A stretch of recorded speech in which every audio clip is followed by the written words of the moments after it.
Welcome to Beast TV. Tonight, we have the executive director of the MABRC, D.W. Lee, discussing with us how to analyze photos to determine whether they have been hoaxed or not. So get you a fresh dip and buckle up.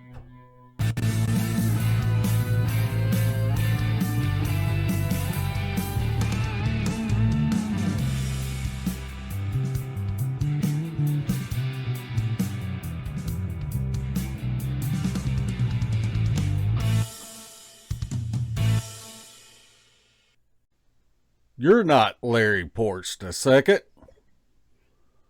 Nope. We got Andrew Mysinger co-hosting with us tonight. He's one of our admins on our Beast page.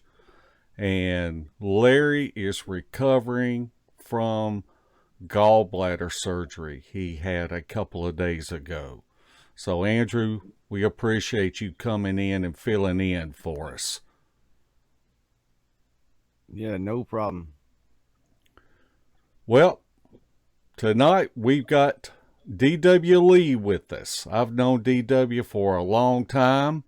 And D.W., we appreciate you coming on with us tonight. Well, I appreciate y'all having me on here.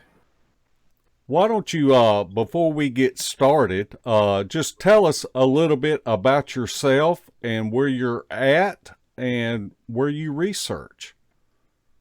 My name is D.W. Lee. I'm the executive director of the MABRC, which is the Mid-America Bigfoot Research Center. We're one of the largest Bigfoot research groups in the country. I believe we're like number 3 now. So I've been doing this since 91. And I've wrote quite a few books about the subject on how to do how-to stuff. It's just been a great adventure, and I've met a lot of great people.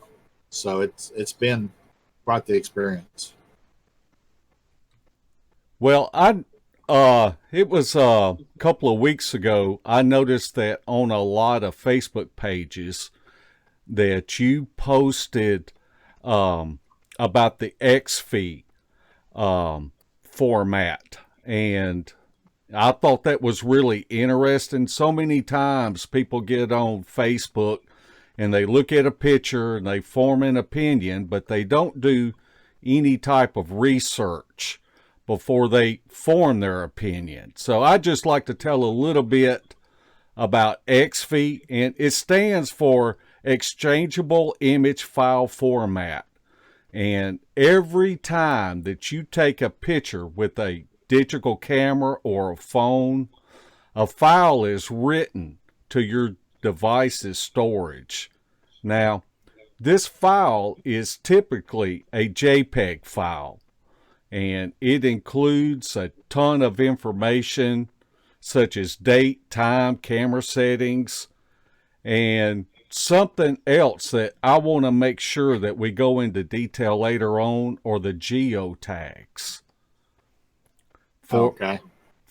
For some of those that are old enough to remember the O.J. Simpson murder trial, every time Dick and Harry became blood splatter experts because of what the news media shared. We don't have to be photo analysts, metadata experts to use XV as a tool to help us confirm the authenticity of a photo or to debunk it. DW, give us some insight on why we would want to have the XV program in our toolbox. Well, one of the great things about this little application is it allows you to find out the date and the time, and especially the camera settings. And it also allows you to see if it's been edited by like Photoshop or GIMP or any of the photo editing programs. because each one of those adds their own information to the photo. So, it does help to find out when something's been messed with on a photo.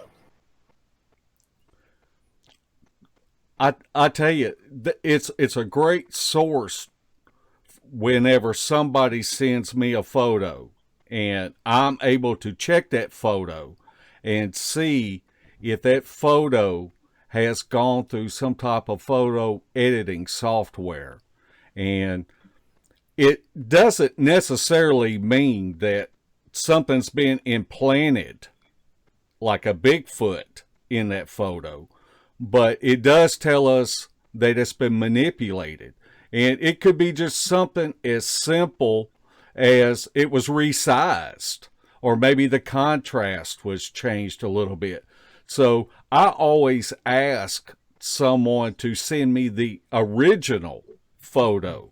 And when you have that, then you're able to go in and look at it on the XV program, and then you're able to compare those two photos.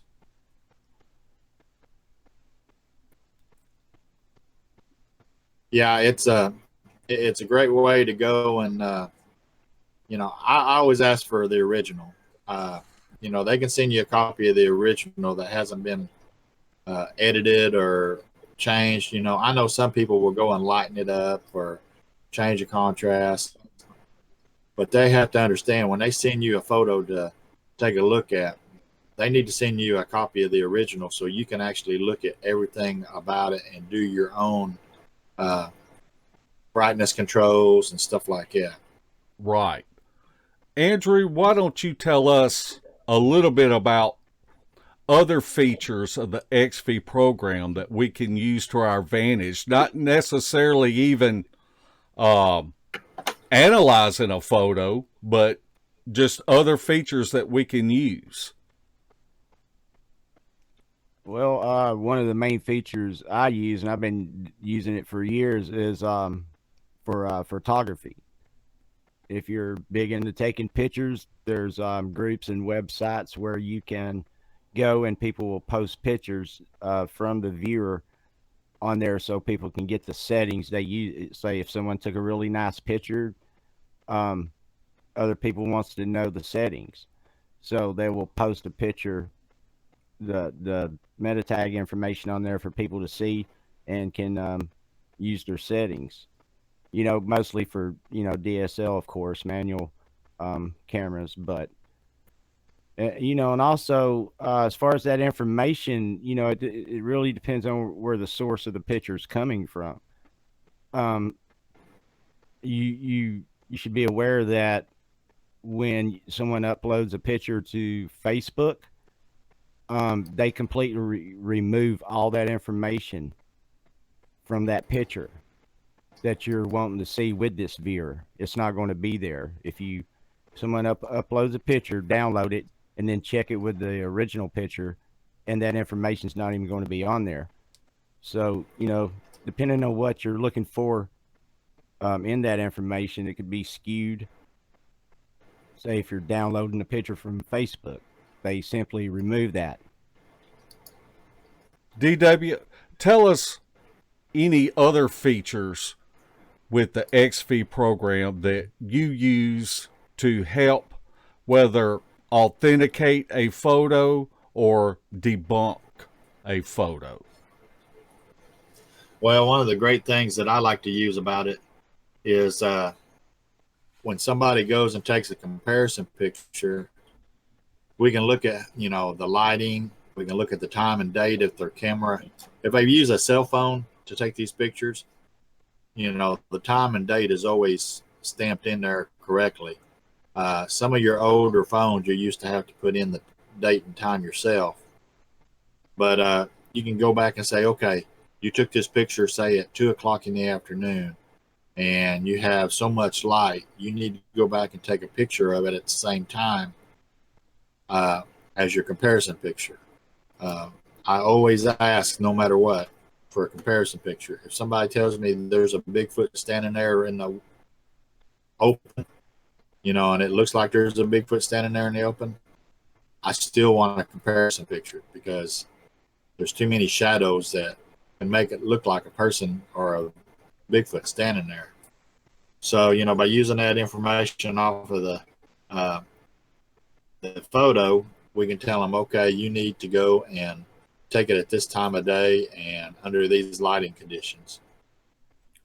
Right. And that kind of reminds me that analysts really rely on this kind of knowledge, and it's kind of a image pipeline to inspect and validate these images. And really, if you look at the pipeline, this kind of broke down into physics. Well, if it's shadows, lighting, or reflections, or geometry, well, if it's vanishing points or distances, optical is lens distortion, image sensor, whether you have a fixed pattern noise or color filter defects. The file format will give you the metadata and the file compression, and the pixel, you know, what the scaling, if there's been any cropping or clone or resaving of it. Always try to say possible or probable. I try to stay away from saying, yeah, it is a Bigfoot, because, you know, we can't say for sure that even the Bigfoot in the Patterson Gimlet footage is a real Bigfoot, you know, because we wasn't there to see it. So when we do these analysis, we rely on the actual technology to assist us in making sure that what we're looking at is the real deal, and, you know, not something that somebody run through Photoshop and sent to us. Right. And you've got to be careful on how you analyze a photo. You got to be careful about zooming in too far. Sometimes you can zoom into 500% into an image, and it'll look like it's perfectly valid, but it's a lens distortion, and you don't want to start attributing that to manipulation.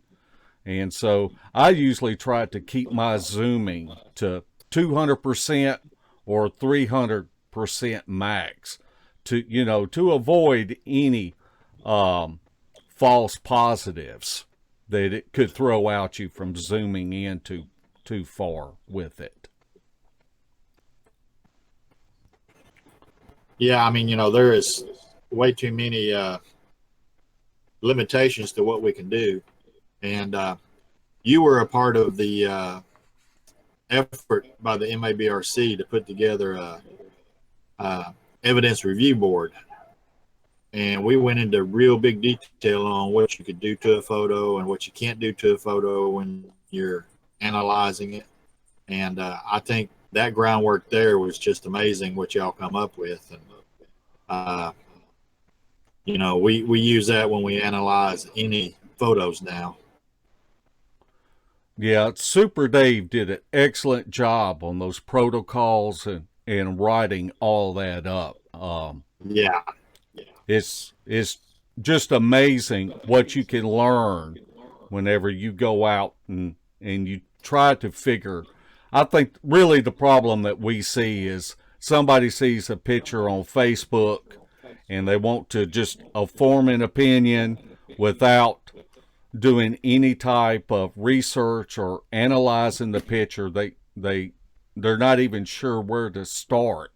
And that's one thing that we want to share on this podcast is some of the tips that you can learn and to be able to analyze these photos. And, you know, there's something else that you can do, you know, before you try starting to be a CSI analyst, and you can often debunk a fake photo by finding its source using reverse image search. Google includes this function as a part of its images suite and looks for the exact image as well as other images that are similar in both subject matter and color. Reverse image search can also be a useful tool if you want someone that might have stole one of your pictures and is using it in social media or impersonating you. You can upload your own photos to this tool and you can see whether they, appear on the web or not and who put them out. Yeah, we had the problem of some folks up in Minnesota who were using pictures of the Oklahoma trail cam picture where it looked like a Bigfoot was walking up to a deer feeder, and they were claiming it was in Minnesota and even was in a newspaper article up there. And we had to contact the newspaper and say, no, that's not in Minnesota, that's in Oklahoma. And we proved it to be a hunter walking up to his deer feeder, and so there's people out there that will take your photos and use it to give themselves credibility, but in the end all it does is just make them look bad because they stole this picture from some other source. Right. And that's pretty predominant right now on Facebook, that people are doing this.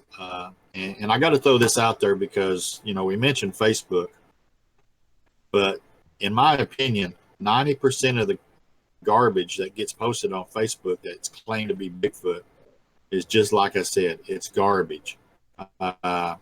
Anybody that actually has a real photograph of Bigfoot is going to find other ways to get it out there to the right people instead of posting it on Facebook and everybody going, ooh, oh, you got a picture of Bigfoot, even though it's maybe a stump.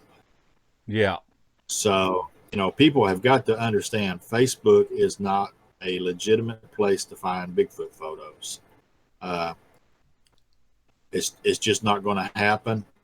The researchers that actually do have good photos, they're going to post them on their blogs or on their websites, places where they can put all the information out there and not have everybody and their dog coming up and saying, oh yeah, I see the Bigfoot. Well, that's all right, but I have no clue what the heck you're looking at. I like to go back to the Arkansas Bigfoot conference. I did a presentation. I think you were there, Mark, when I did it. I had taken a picture off of one of the stock image websites, and I use it as a example of what usually gets sent to me. And I said, well, this is what I usually get. And then I'll send it back and say, okay, so what am I looking at? And then I'll get a picture back that's got 20 circles on it. And after my presentation, I walked out the door to go back to my table, and I had several people come up to me and say, hey, I saw them Bigfoot in them red circles. And it's like, no, you didn't, because there wasn't no Bigfoot in that picture. People automatically just, when they hear that, oh man, there's a Bigfoot in that picture, they don't even try to take a look at the picture itself and do their own examination. They just automatically believe that there's a Bigfoot there. And that's a big problem on Facebook. So I'm getting off my soapbox now, but that's just one of the things that I always like to point out is Facebook is not the place to get your Bigfoot evidence fixed out. Well, humans aren't very good at recognizing when an image has been manipulated, even if the change is fairly substantial. Andrew, how many Facebook pages have you been kicked off for debunking photos? I don't even remember at this point. I'm only still left in a few. Basically ours and a couple of like ours, kind of, all the mainstream ones like y'all were been talking about. Yeah, I either left or been kicked off a long time ago. Those are the kind of groups, if you just disagree with someone, you know, it, they'll either boot you or, and like y'all were talking on Facebook. I mean, look, people, if you post a picture that supposedly has a Bigfoot in it, and Bigfoot's anywhere from 7 to 10, 11 foot tall. If it's not, if it's not easily visible, there's no Bigfoot there. And period. I don't want to waste my time looking behind a couple of leaves at some shadows. Bigfoot's big. If you're taking a picture of him, he's going to be in the picture. Everybody's going to be able to see him very easily. You're not going to hide something that big, just, I don't know, blurry photos just taking their toll on me, I guess. I've just seen so many. I'm gonna pull up a picture, and this is an image of the XV data JPEG file, and you can see where the red area is, and that is where it says software, Photoshop, and the program edition. And so this is something to look for whenever somebody downloads a picture. If you're not able to get this FE data, then I would ask for the person to email you the original picture. And this is what I would be wanting to look at.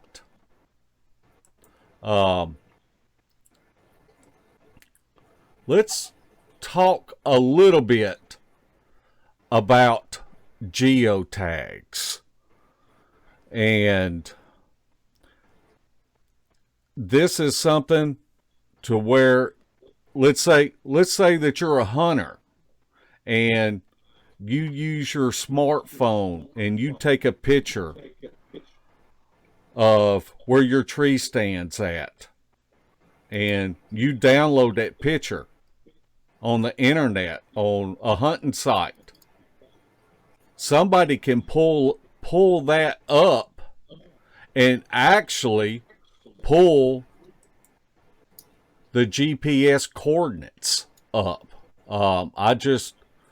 You can see what's highlighted in blue there. And so this is something to keep in mind if you are trying to keep a hunting or a fishing or a research area. You want to turn the GPS off on your phone if you're not wanting to give away your research area. It's a lot of people don't know this, and it's just something good to keep in mind.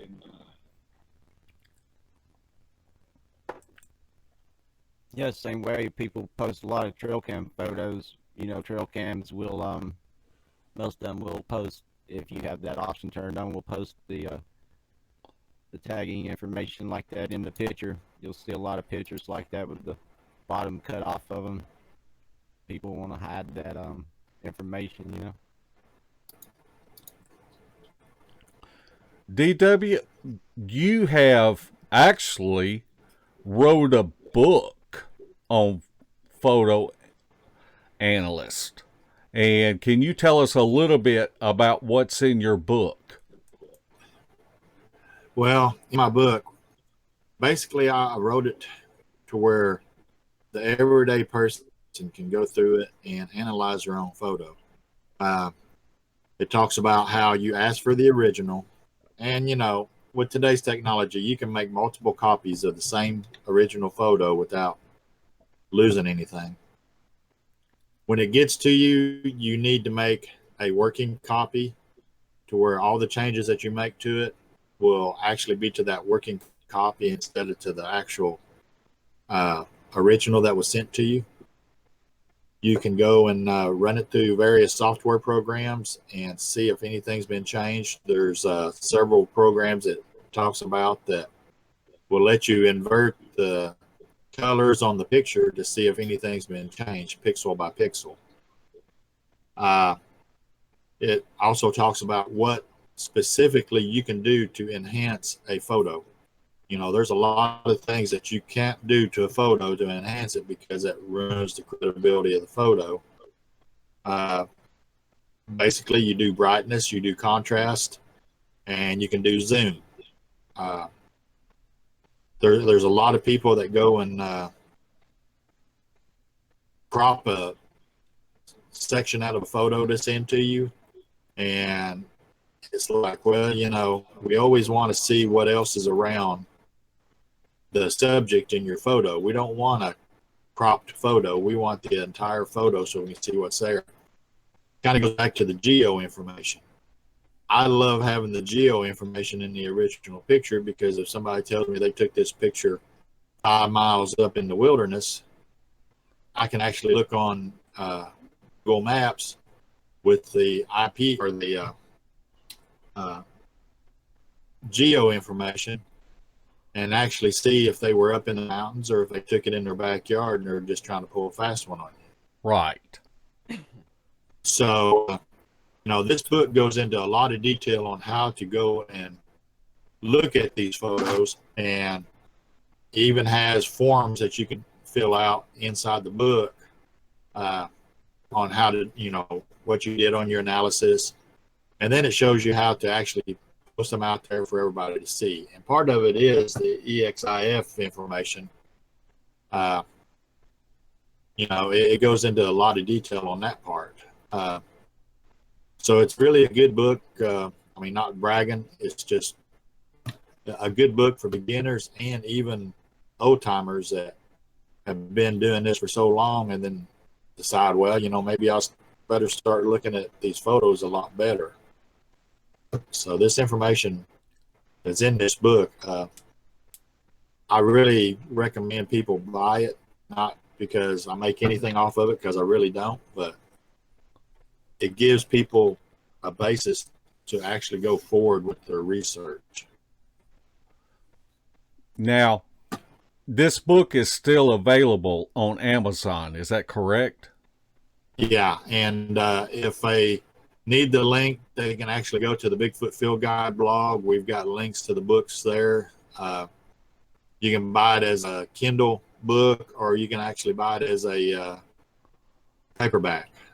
So that way you can take it with you in the field one way or another. What other books have you written? I've actually wrote how to begin or how to start your own Bigfoot research. It goes into details for all the basics on how to get started. I've also wrote how to analyze territory markers, how to analyze video, how to analyze audio. Let's see, trying to keep track here. There's been so many different how-to books that shows people how to get started on this stuff. So I wrote them because people were always saying, well, you know, there's no books out there showing how to do this stuff. Well, now there is. They can get the audio book and it shows how to go through and do their basic audio analysis. And as long as I've been doing this, I still refer to you, Mark, or Randy Savig on audio. You know, it's but it gives people a base to go by on how to do their own research. Right. Andrew, let's talk about when analyzing a picture, looking at pattern recognition.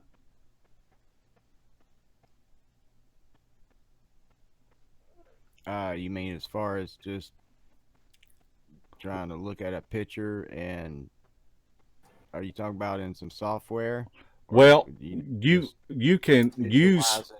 specialized software can be an advantage.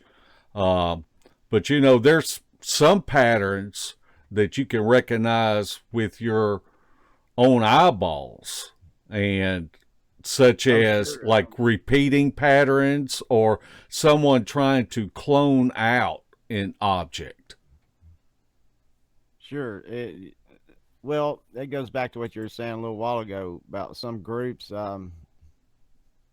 People will post a picture and people won't even look at it before they make a conclusion. Um, they Most of them will base a conclusion off what other people's commented on without looking at the picture themselves. There's a lot of things a lot of people should be able to tell just by looking at it. Right. The play on shadows, foliage, a lot of things like that explains exactly what people think is a Bigfoot in the picture. Um, most of the time, I don't even have to use any software to even see that. People be like, "Oh, look at this Bigfoot back here." Well, there's no Bigfoot there, and that's what'll get you kicked out of some of them groups. But to be honest, people should just look with their eyes first and just kind of study it. Zoom in, look around, see what you. I mean, if you don't have software available to help you to do that, and there is some free software, and I'm gonna try to do a little tutorial on that. Um, there is a lot of patterns you can look for, but mainly it it all comes down to shadows, things like that. It explains everything, if The you just spend a Yeah, little time looking instead of just jumping to a conclusion. you can definitely use the physics and looking at the shadows and the lighting and reflections and things like that. If you kind of train yourself for it and look at it closely. And guys, let's not forget the most important tool, common sense. Yeah. Right. If I sit there and look at a picture long enough, I pick unicorns and dragons out of it. I'm not going to, but if it's not there, it's not there. It's a lot of things you don't even. But there's so many people posting these pictures and videos on places like YouTube and Facebook that everyone's got a 10 Bigfoot living in their backyard nowadays in suburbia. And when they take these pictures, it's like, yeah, common sense. I mean, some people just think everyone's going to believe them. But yeah, it is just common sense. There's no Bigfoot there, and if you just look a little bit, you'll be able to tell. DW, what have you got going on now? Have you got anything in the works that you got coming up for the MABRC? Well, we just got access a few months ago to a 700-acre area that's private land that we've been hitting pretty hard with recordings and, with audio recorders. And we also just got through doing a episode for OCO TV, which is the Cherokee Nation television system. I had Randy Savig, James McFadden, Jackie James, Jim Whitehead, and Lauren Smith. You know Lauren. We've been hitting the area pretty hard, and it's a pretty nice place to go to. We was going to have a Labor Day weekend expedition, but Labor Day snuck up on us, so I didn't get a chance to plan that. So, but and I am writing a few more Bigfoot books. Next level stuff as far as how to use a thermal imager in the field to do your research. Even drone, using a drone for your research. You and I both have been using drones here for the last year and a half or so, and it's just amazing technology to use for research, but nobody's really put down, maybe this is the way we need to try to do research with the drones. So it's like the other books, I'm giving people a base to go by. They may not agree with everything. They may add their own things, but it gives us a base to start with. Right. I guess we need to start wrapping up. Andrew, do you have any closing remarks on analyzing photos? I was just going to say, just speaking about that viewer thing again, just be aware of your sources, who sends you the picture. Just don't expect to just save some picture off Facebook or anywhere else and expect that information to be correct, that meta tag information. Just be aware of your sources. If you trust the person sending you what is supposedly an original copy, then sure, it might help you some way.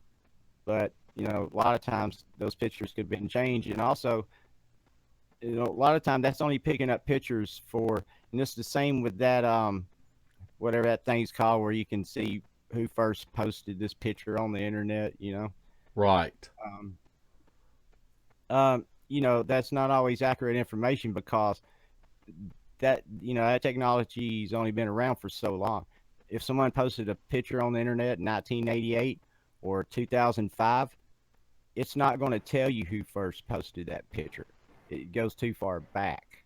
Right. See what I'm saying? Right. It's not always going to be correct. But just be aware of your source, who sends you the picture. If you trust them, then cool. That information might give you some insight on what you're looking for. But a lot of times it can be changed by anyone. You can go in there and change it if you know how. And, some people might change it just to send you something and mess with you, give you false information. Yeah, I've seen people get themselves into trouble over posting. Somebody sends them a picture and they don't analyze it, and they just start putting it out there. But I think a good practice when authenticating an image to ensure that it hasn't been modified, and you want to uphold the chain of custody with the paper trail that goes along with that piece of evidence is important to photo analysts. And I might suggest that when someone uploads a picture to Facebook, that you do a check on it on the XV program. And if there is a photo editing software tag, you can ask the person, will they send you the original picture? And then you can examine the original picture compared to the modified picture before you voice an opinion on the authenticity of it. Yeah, I want to add too, real quick, that that viewer thing is, I've personally seen this. It's an easy way for people just to call people out as liars without actually checking to see if that picture had been tampered with. Just because that meta tag information is different does not mean that the video itself, photo or whatever itself, has been tampered with. To actually see if that photo's been tampered with does require some decent software and the know-how to see if it's been tampered with. Right. You see what I'm saying? Just because that meta tag information is changed does not mean that the actual photo's been tampered with. Right. Well, guys, just let me just throw this in there. Ray Crow, who was a cornerstone of the Bigfoot community for years and put out a newsletter for years, he had a favorite saying, and he said, always keep your skepticals on. And what he meant was always be skeptical of the evidence. Don't accept it on face value. Be skeptical of everything. Now, I've been because people know you don't have what you think you have. But it's because I have to keep a skeptical view of what's being presented to us. You know, I'm not taking it on face value. I'm going to do the research. And if people don't want to give me the additional information to do the analysis, then there's no reason to continue on with that photo.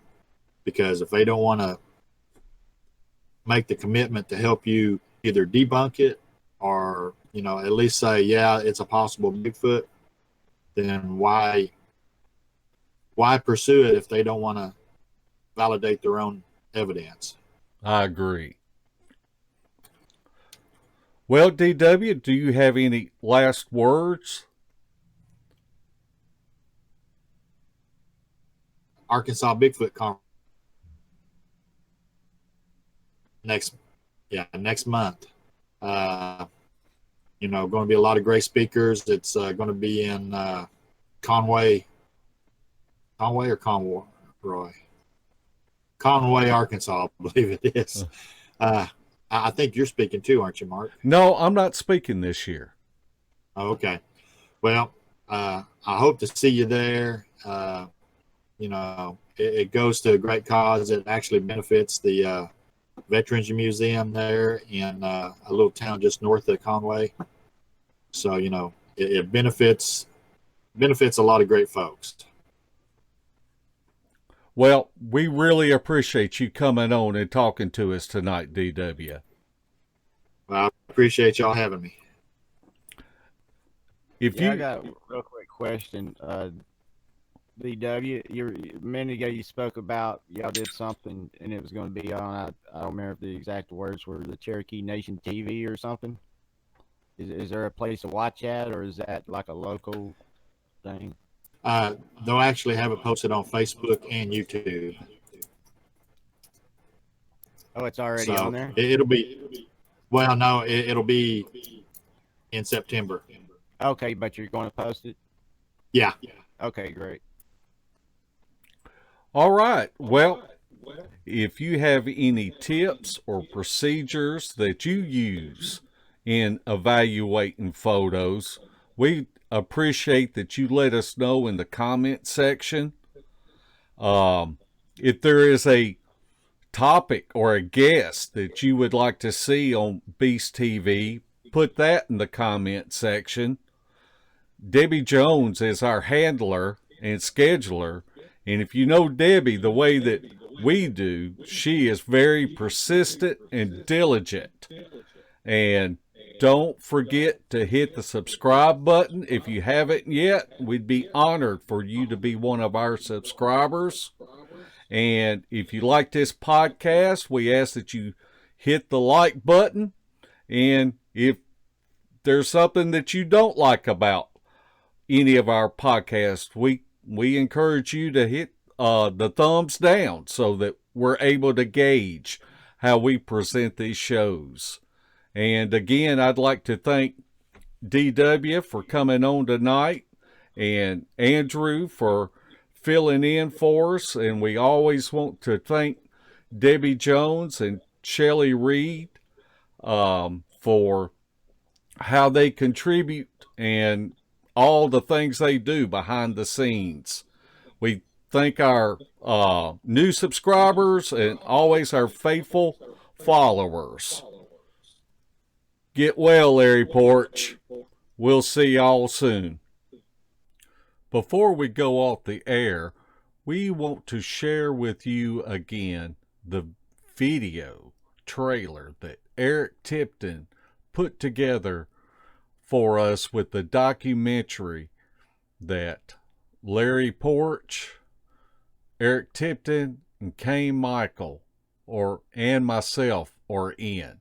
So y'all enjoy.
This has been a Sawdust production.